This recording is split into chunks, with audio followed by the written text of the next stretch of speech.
Again, welcome. So my name is Julie Steers, and I am the Senior Program Coordinator for the Graduate Studies Center.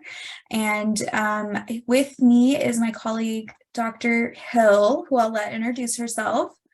Hi, I'm Sarah Hill. I am the Director of Graduate Studies. So I work on graduate student success initiatives, and I'm also faculty in political science.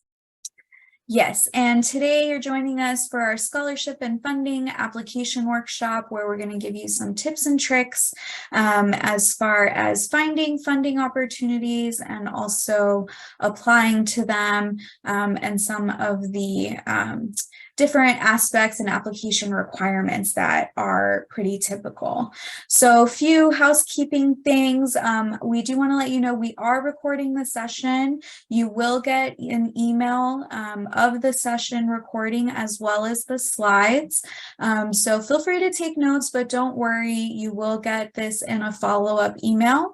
Everyone who registered will get it to their email address that they registered with. Okay, so you will get that from us, the slides, which will have the clickable links, and then also the recording itself. Okay, so we want to let you know that, and then we will go ahead and get started.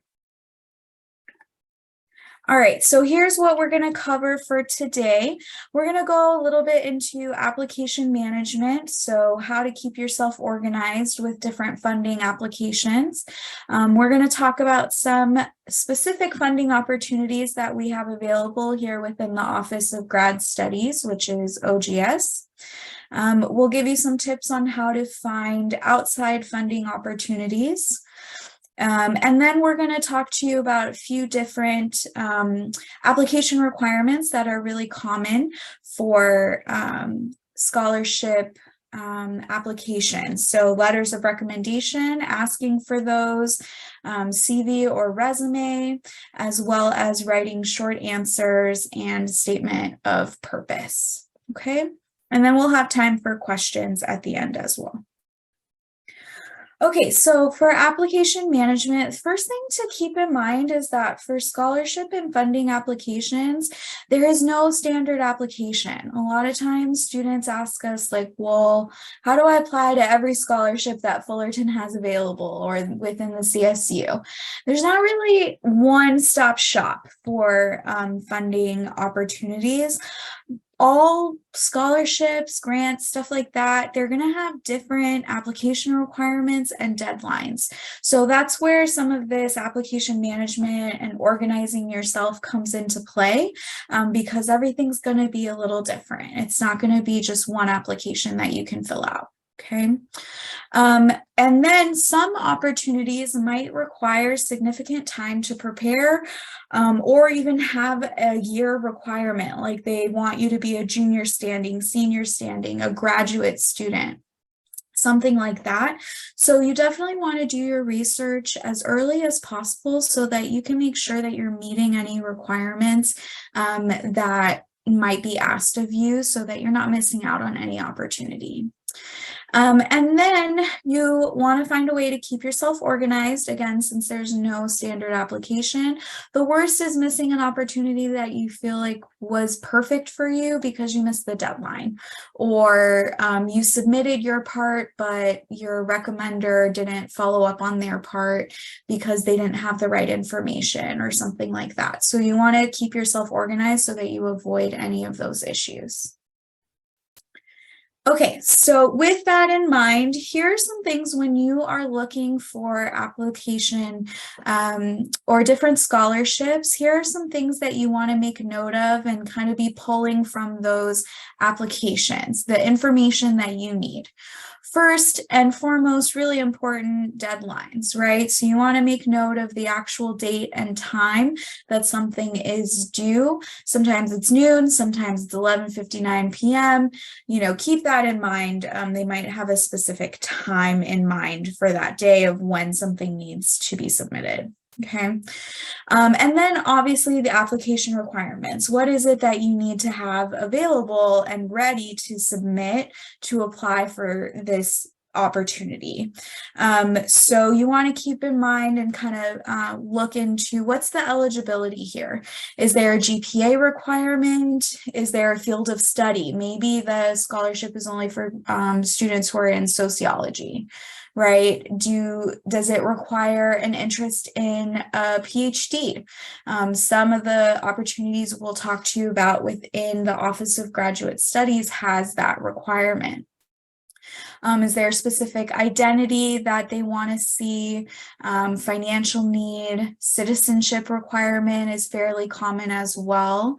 Or, anything else kind of within that realm. You want to make note of what the actual eligibility is so that you aren't wasting your time on something that maybe just isn't quite the right fit, or you're missing one piece of what they need.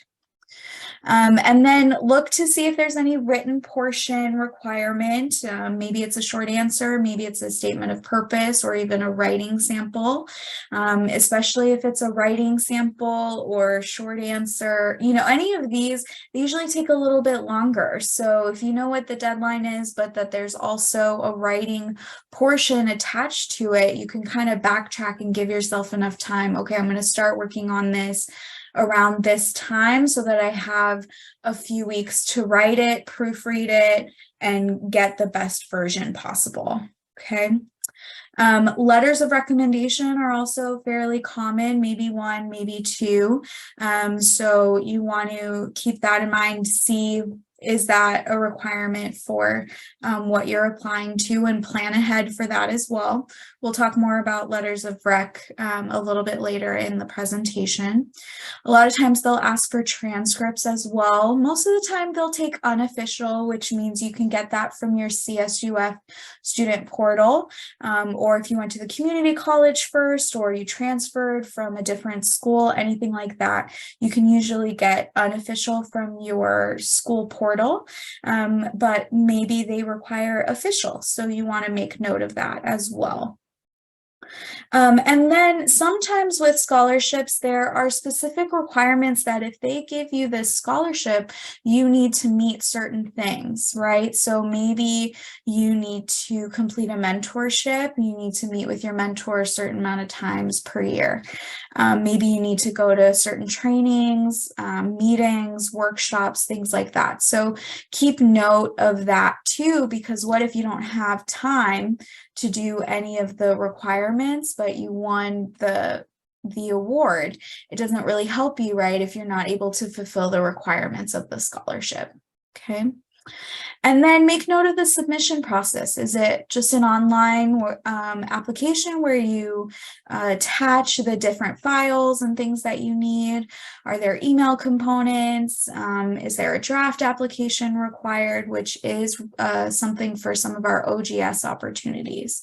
So these are all questions that when you are finding a new scholarship opportunity, make note of them, write them down somewhere so that you can keep it all together and make sure you're not missing anything.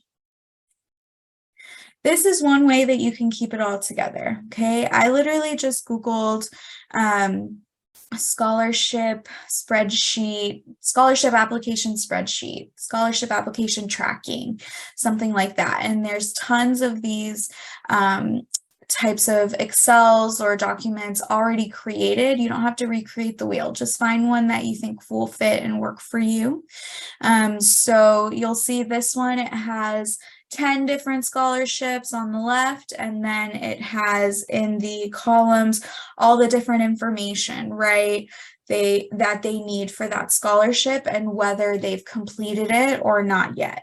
So this is just, again, one example of a way to keep yourself organized so that you're not missing out on any opportunity that might be coming up for you. Okay. Okay, so with that, let's talk about a few opportunities that we have within the Office of Grad Studies. I know some of you might be undergrad students and some of you might be graduate students. So we are the Office of Graduate Studies, so a lot of our funding opportunities are for our grad students, though not all. So just keep an ear out for these different opportunities. And then even if you are an undergrad, if you plan to go to grad school here, these are still things that you can keep in mind. And that also might be available at different CSU campuses if you happen to attend a different school for grad school as well. Okay, so the Grad Equity Fellowship is on all CSU campuses. So it's a program, a CSU-wide program. And the scholarship is for current graduate students. And basically what they want to do is support current grad students to get to the end of their graduate degree, make it to the finish line, right? And specifically increase the diversity of students who are finishing with their graduate degree. So if they can help give a little funding, in your last year of your grad program, that's what this is for. The award is $500 to $2,000, just depends on the applicant pool. You must be a California resident or AB 540 affidavit on file, so no international students for this one. And then you must be admitted or current CSU grad student. But again, if you're applying for grad school, say to start in the fall semester, you can still apply for this year's Grad Equity Fellowship, for example. And then the application deadline for this one is actually, or the application cycle is open right now. So students can apply to this one, and the deadline is May. The specific deadline will be at the end where we have resources, and you'll have a clickable link to where you can see that and kind of make notes, see if this is something you want to apply to. And we do this every year. Okay, so that's number one. Next, we have the California Predoctoral Program, which we also refer to as Sally Casanova. So Sally Casanova is also a scholarship, but it is for undergrad students, so either juniors or seniors, or graduate students who are applying to doctoral programs. So this is really for students who want to move on to a research doctoral program, mainly PhDs, and who want to eventually teach is what they're really looking for.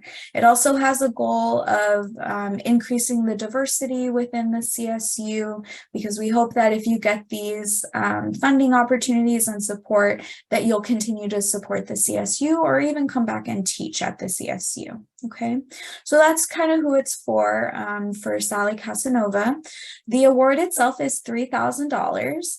And that $3,000 can go towards travel to going to doctoral granting institutions or conferences so that you can see what these different programs are like. Maybe you want to go to UC Berkeley's PhD program, but you've never been to Berkeley before, and you want to talk to faculty there and see if it's going to be a right fit. You can use this scholarship so that you can get yourself up there, stay for a couple days, and get a feel for the campus. So that's one example of what you can use it for.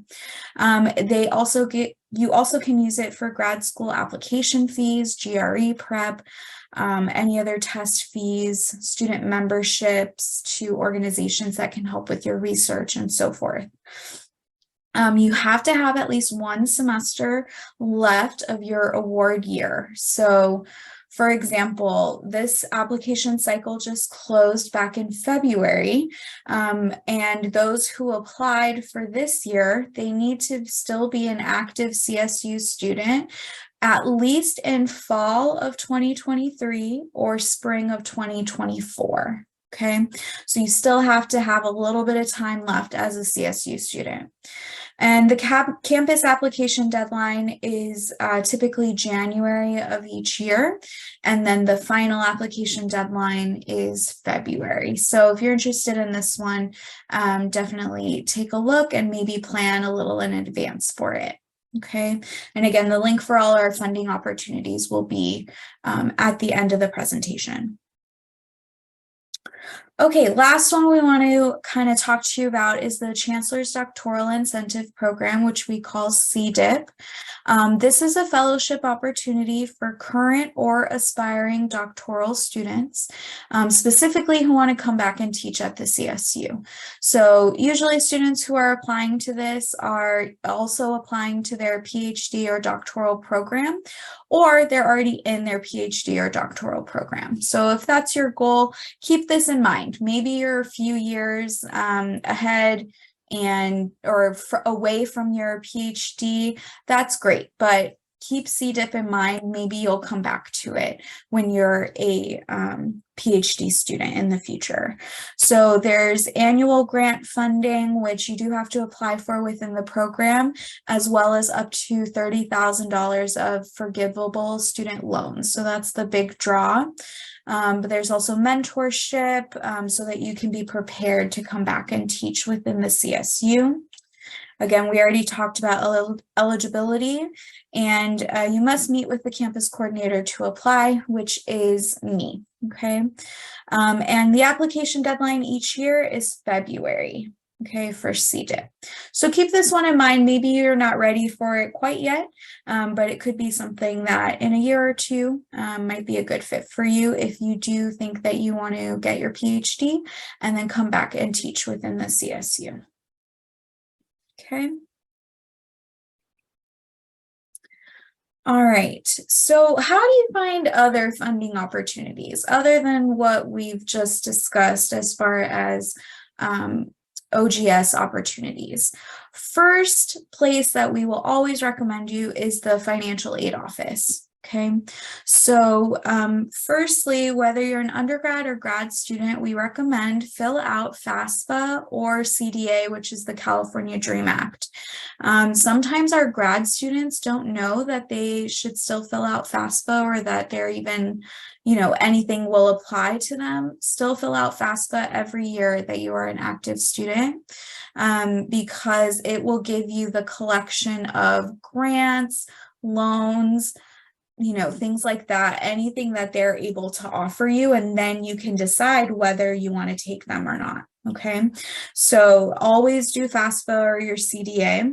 For grad students who maybe don't know that they have opportunities to get funding, there is the state university grant that is available for eligible grad students. So that's one of the main reasons why we tell you to definitely keep applying to FAFSA.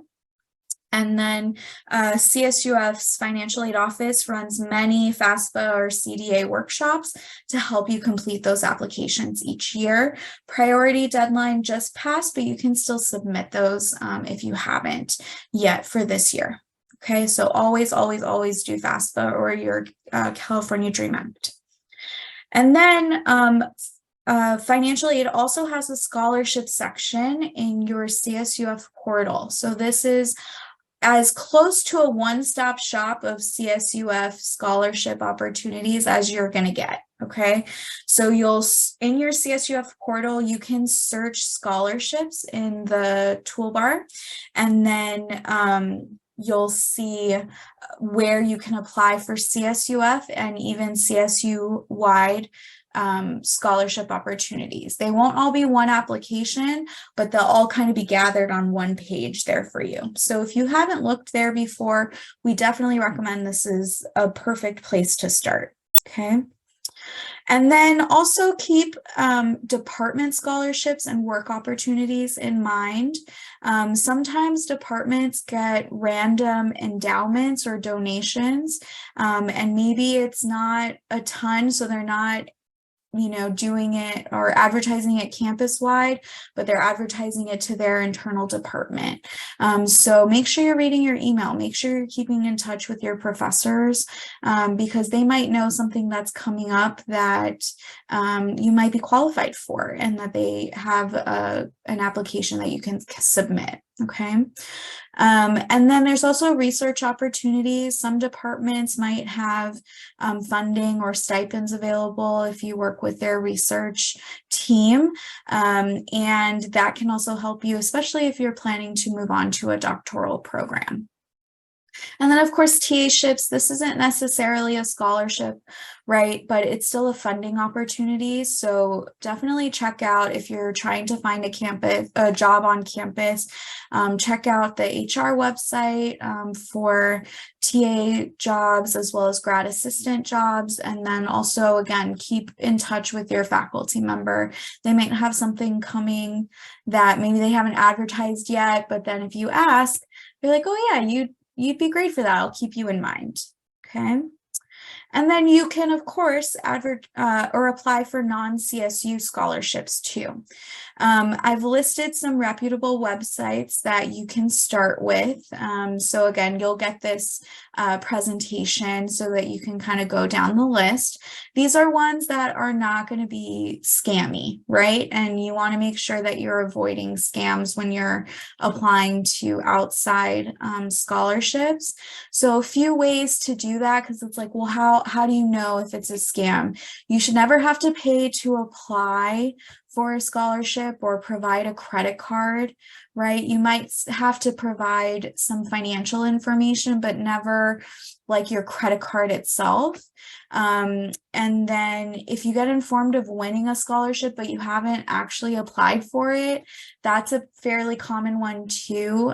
Don't give them more information if you know you didn't apply for that scholarship. It's probably like a phishing thing that they are trying to get your personal details. Okay. But there are lots of great scholarships available that are not associated with the CSU that you can take a look at, but it does take patience for you to go through and see which of these am I eligible for and which ones do I want to apply for. Okay. All right, with that, we are now going to move on to specific aspects of scholarship applications and some tips and tricks to fulfill those requirements. So I'm going to pass it over to Sarah. Thanks so much, Julie. So I'm going to talk about some other parts of the process of applying for scholarships. And some of this is going to be from the perspective of a faculty member who has helped lots of students apply.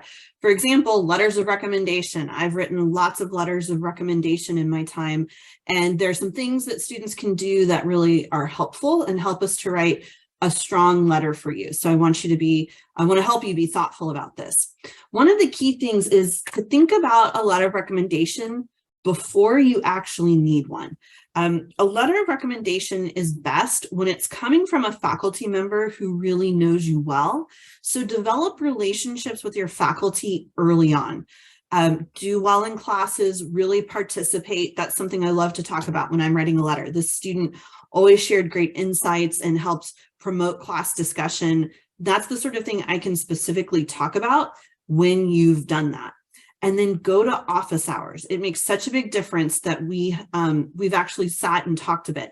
And I know office hours can be a little bit scary, but they don't have to be. It's just a chance for you to go and chat with the professor and let us get to know you a bit. What are you interested in? You're thinking about going on for a PhD, and this is why. This is what you'd like to research. Kind of give us that chance early on and develop that relationship. And then when it's time for you to ask for the letter, it's a lot easier for you to ask and for me to write a really strong letter for you because I know you, we've talked, I know what you're interested in. I've seen how you've done in my classes, all those sorts of things. That gives me a lot to talk about. If you came to class, you never really spoke, never came to office hours, and then you asked me for a letter, I don't have much to say or go on. So if you want a strong letter, really develop that relationship early. And another thing to hold in mind is once you finish the class, stay in touch with that professor. If you felt like you developed a good relationship and you might want a letter from them down the road, stay in touch, let them know what you're up to, go to office hours every once in a while to say hi and check in. Maintaining that relationship is really helpful too, so that maybe in a year when you're asking for that letter, we've stayed in touch and I have more good things to say about you. So that's really important. It's probably one of the biggest pieces of advice I could give students is to really develop those relationships so that we can write strong letters for you. It makes a huge difference. And then when it is time to ask, usually a lot of applications, you want 3 letters of recommendation, something like that. Choose wisely.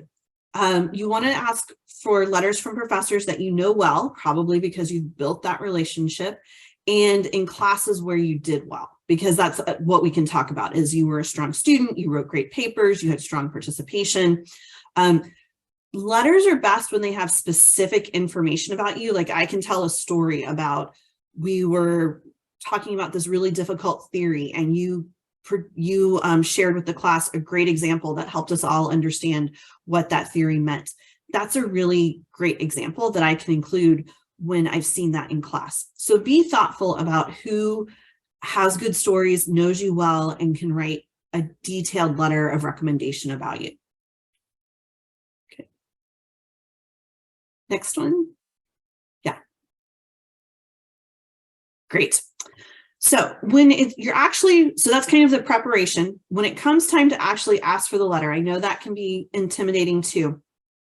You can go and ask in person. Again, you could go to office hours and ask. I think that can be really nice if you're able to do that so that you can have a discussion with the professor about why you're asking for the letter, why you're applying for this scholarship or this program. You can also ask by email. If that's kind of more practical, that's totally fine. When you ask, explain what is the purpose, what are you applying for, and give information about the application. Here's a link to it, or here's information on it. Explain how the letter will be, give us all the information we'll need. How will the letter be submitted? Does it need to be mailed as a hard copy? Will I be given a link to upload my letter? So let me know all the information about it. Provide the date when the recommendation is due. This is also important. We need time.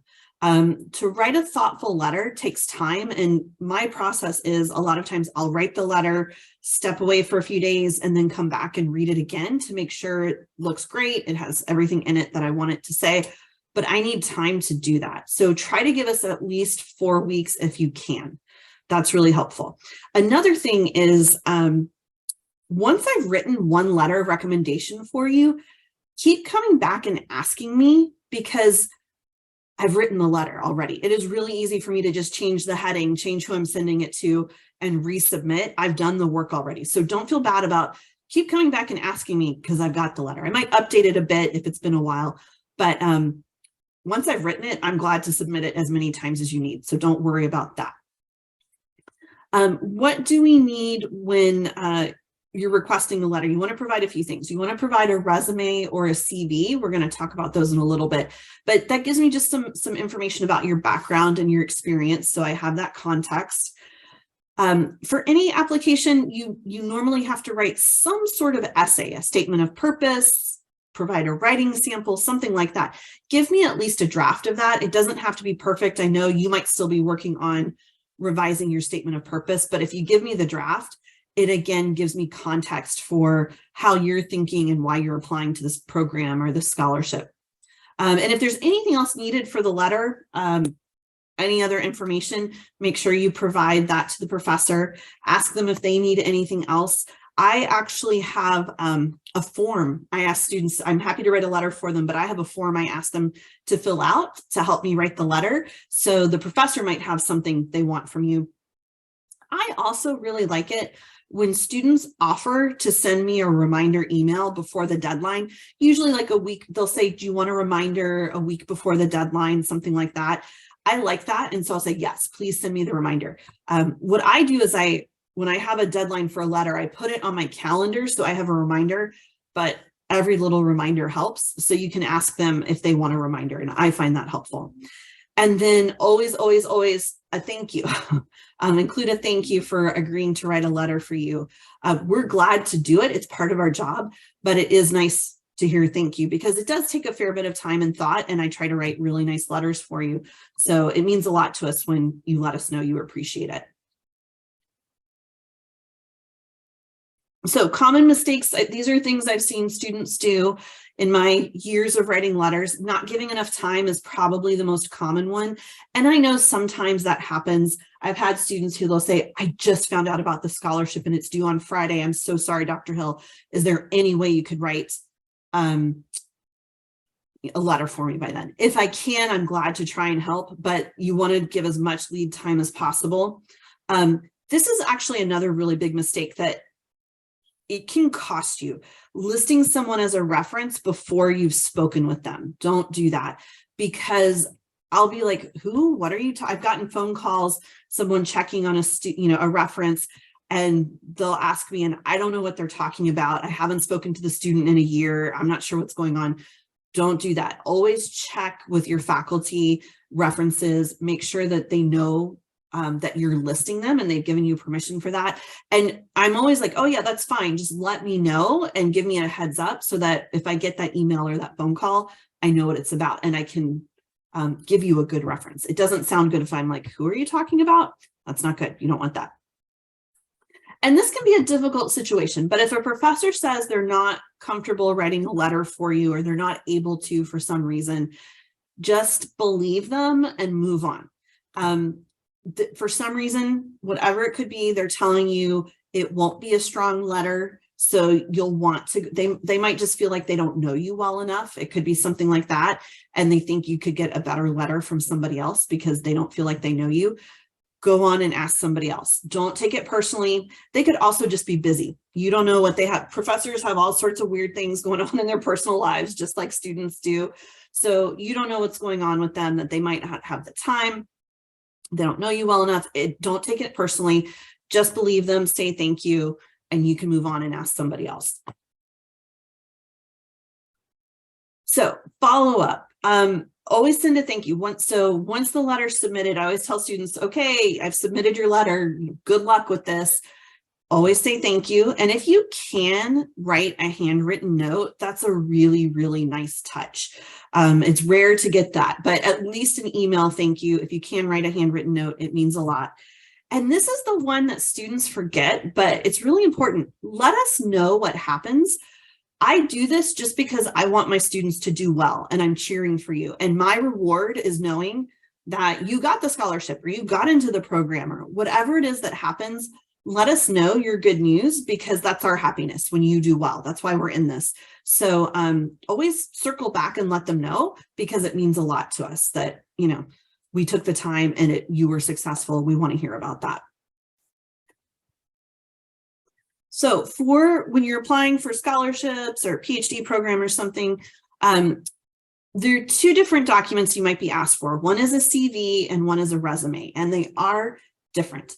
A CV is the acronym for a curriculum vitae. Fancy, we love Latin in academia. So this is more of an academic listing of your credentials. It tends to be a longer document where you're listing all of your credentials and work. We'll go into some details on what's on a CV, but it tends to be long. Here are your academic qualifications.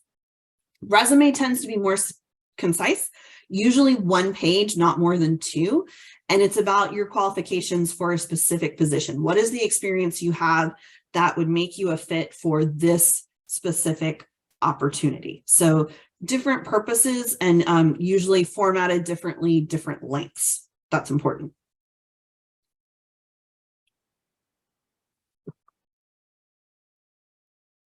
Great. So this is an example of what you might have on a CV. It tends, again, to be a longer document. You definitely want to have your educational background, undergrad degree, master's degree, anything like that. What is your focus of study? By the time you're a master's student, or if you're going on for a PhD, you've specialized in something in your field. So like I say on my CV, I study education finance, education equity and education finance. I study election administration. So I do American government and political science, and more specifically, I do election administration, education finance policy, and California politics. So you're getting specific into what it is that your area of expertise is in your field. And you want to list any academic or related employment if you've done teaching, tutoring, research assistant, teaching assistant, anything like that that's academic. You want to list that. So it shows what your background and experience is in academia. A CV is, again, it's academic. So this is where you also would list publications or research in progress. Like if you're working on your thesis or dissertation, you would list, thesis in progress. This is your topic or your title. Conference presentations, you would list conference presentations on a CV. So it can get really long because it's all the stuff that you've done. If you've gotten any honors and awards, you would definitely want to list that. If you have an affiliation with a professional organization. So I'm a member of the American Political Science Association. I want to list that. And then usually you also list some references. So you probably would have 3 faculty who can speak to your academic qualifications, and you would list them as references for your CV. So there's an example here on this page of what it could look like. And I know I'm going to refer to this again. The Career Center has really, really good information on how to write a CV or resume. Use that. They give great examples that are really formatted well, and you can use that to look at what you could include, the different categories and what it could look like. So the Career Center is a great reference for looking at good examples of this. Also for CV, you want it to really look clean and organized.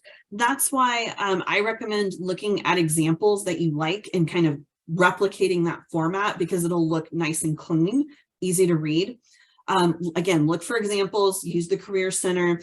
And I also recommend having someone you trust, like an advisor, a faculty member, look over it for feedback in case they have any suggestions. It doesn't hurt to have, kind of a professional in the field take a look at it and give you any feedback that they might have. That can be really helpful. Resume is different. It's usually 1 page where you're applying for something really specific and you have tailored it to really show I have this particular experience that makes me a fit for this opportunity. I generally recommend not including an objective, because they know if you're applying, your objective is to get the job or the scholarship. They know that that's your objective.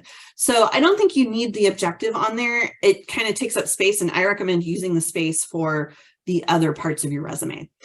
So on your resume, you would include your education. Definitely, that's important. A lot of it is about your experience, though. So you want to include positions you've held and then use action verbs to show your skills. Again, the Career Center has a guide that walks you through this really well. And you can see, like in this example, they list their experience. Like, I worked in the Career Center as a customer service student assistant.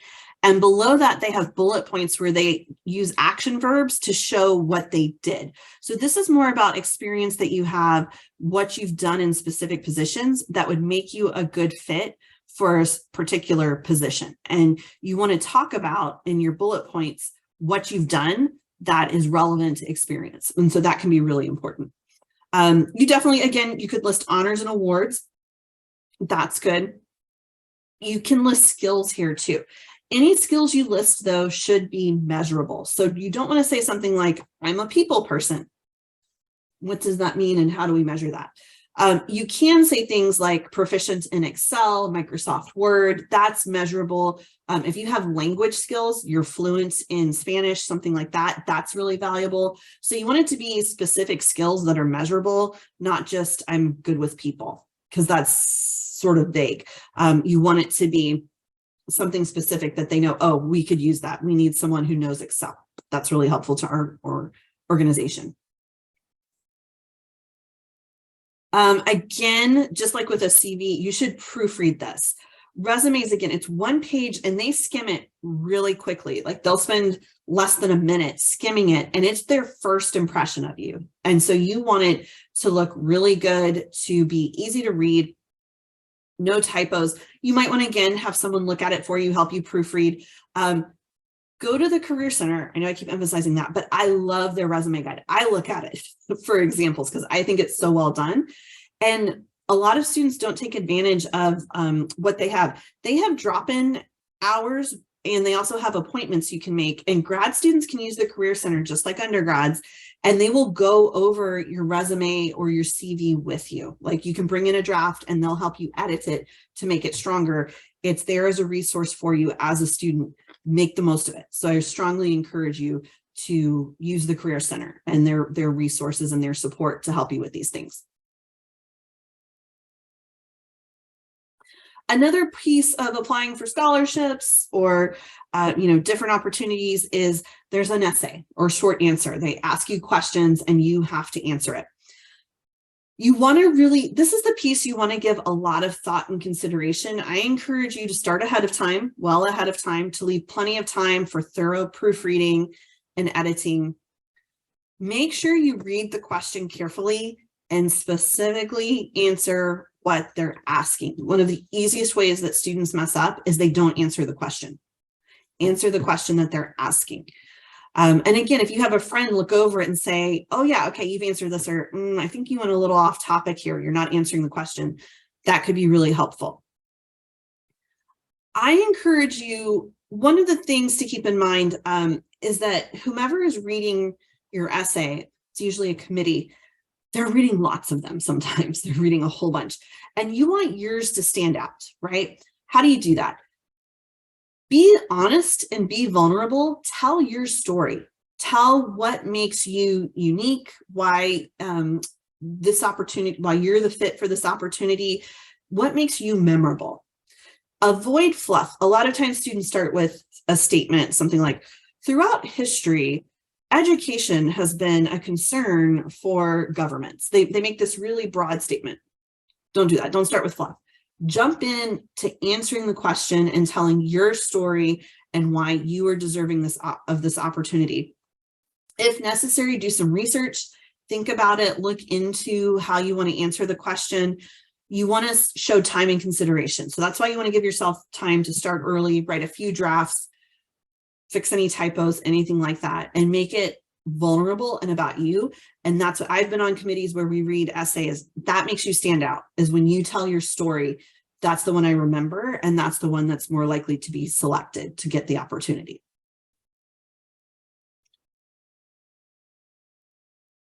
So here's an example. These are not real student examples, but it's the sort of thing I've seen. So an example prompt, if you're applying for a scholarship and it says, describe your financial need or a significant hardship that you are experiencing. And so one student might say something like, with inflation, gas is much more expensive, so the price of traveling to and from school is very high. That's absolutely true, but it's true of every student right now, right? Yes, inflation has been terrible, but everyone's experiencing it. I don't see anything in that that is unique to you. Versus another student took some time and they're vulnerable. I know this is hard, but it actually makes you stand out. Another student said, I help to support my family and their living expenses. While I worked before graduate school to save money, with the current inflation, I am not able to help my family as much as is needed, and I have used up my savings. I am continuing to work part-time, but because my program requires significant time for research, I am limited in how many hours I can work. This scholarship would greatly help me in continuing to support my family. So that's specific. They're telling a story. They're telling me I'm working really hard here. I've done a lot. It's just with this inflation, I'm not able to keep up. And I have some specifics about their story. That stands out a lot more than, yeah, I'm just like everyone else and gas is expensive now. So you want to try to be specific where you can and share your story. And that makes you stand out for sure. Okay, and then for a lot of applications for PhD scholarships, something like that, you have to write a statement of purpose. So this is a statement of purpose in particular is if you're applying for a PhD program or something like that. So this is your background and why you want to pursue this advanced degree or this specific opportunity.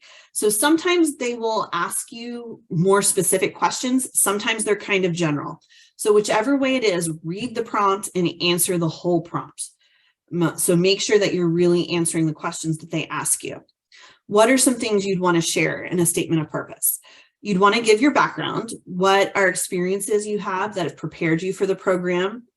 Why are you interested in this field? That's one of the things we want to know. Why? How are you? You're a nerd for biology. Biology is your life. You have always loved studying beetles. Beetles are just fascinating to you since you were 3 years old. And so you are going to go to grad school to keep studying beetles. Whatever it is, tell us how you have an interest in your field. why you would be successful in the program. You love Beatles. There's no way you're going to let the Beatles down. You are going to be the one who understands them better than anybody else. And give specific examples. That, again, anything you can give that's specific helps us remember you. Other things to include in a statement of purpose. Your qualifications. So a lot of times that's your undergrad degree and how it prepared you. You majored in biology as an undergrad. Your expertise, any major achievements in your field. Did you take courses that were really specific to the topic you want to pursue? Maybe you wrote a thesis or did an honors project or something like that. Any sort of work that you've done to really develop your skills in that area. And then relevant experiences, jobs, research assistant, internships, volunteering, anything related. You want to show us your qualifications. And then what are your goals and objectives? What do you want to study in grad school specifically? You want to show that you already have knowledge of the field and you want to continue to grow. What are your long-term goals? How would that graduate degree help you? You want to be a professor of biology one day, and so you want to earn that PhD to get to that goal. And what is your desired impact on society or within your field? You want to help to continue to educate students on the importance of beetles, and so you're gonna keep advocating for that, and that's what you're going to do through your research and your work. And again, the Career Center is a great resource. They can proofread your statement of purpose and help you with it, and they also have a workshop on YouTube that you can look at. I think it's on the Grad Studies YouTube that you can look at how to write a good, strong statement of purpose. So use those resources because they can be really helpful.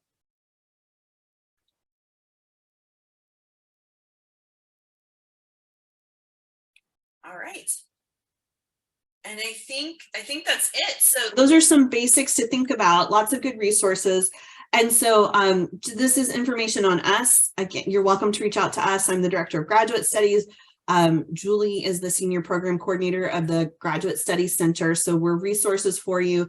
And then we also really encourage you, use that Career Center, use the Graduate Studies Center, their YouTube channel, and resources they have. It's all there to help you and support you. So we want you to be successful, and feel free to reach out. And like Julie said, we're going to email this PowerPoint to you so you have this information.